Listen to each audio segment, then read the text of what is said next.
গত সপ্তাহে আমাদের চাইনিজ নিউ ইয়ারের ভিডিওর মাধ্যমে তাইওয়ানে লুনার নিউ ইয়ার বা চাইনিজ নিউ ইয়ার কে কিভাবে স্বাগত জানানো হয় এবং কিভাবে তাইওয়ানবাসী বছরের প্রথম দিনটি উদযাপন করেন সেই ছবি আপনাদের সামনে তুলে ধরেছিলাম।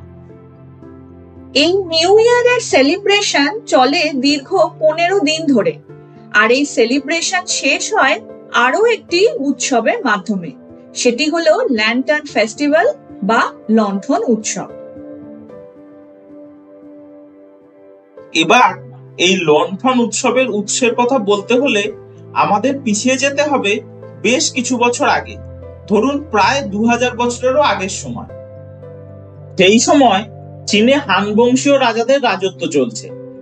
কথিত আছে সম্রাট হান মিংদি নির্দেশ দিয়েছিলেন লুনার নিউ ইয়ারের প্রথম মাসের 15তম দিনে ভগবান বুদ্ধকে সম্মান জানাতে প্রাসাদ এবং শহর লণ্ঠনের আলোয় ভরিয়ে দেওয়া, এবং তার সঙ্গেই সমাপ্তি ঘটবে লুনার নিউ ইয়ার উদযাপনের।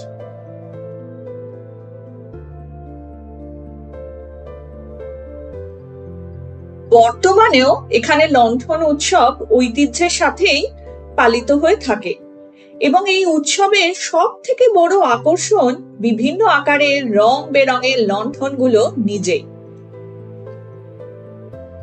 তবে কোনো উৎসব তো আর খাওয়া দাওয়া ছাড়া হতে পারে না, তাই লণ্ঠন উৎসবের 1 সপ্তাহ আগেই আমাদের শপিং গ্রুপ হ্যাপিতে উৎসবের ঘন্টা বেজে উঠল। জানানো হলো এই উৎসব উপলক্ষে চাল ডালের মিষ্টি পায়েসের অর্ডার নেওয়া হবে। তা নতুন দেশের নতুন উৎসব, তাতে আবার নতুন ধরনের খাবার, আমরাই বা বাদ যাই কেন?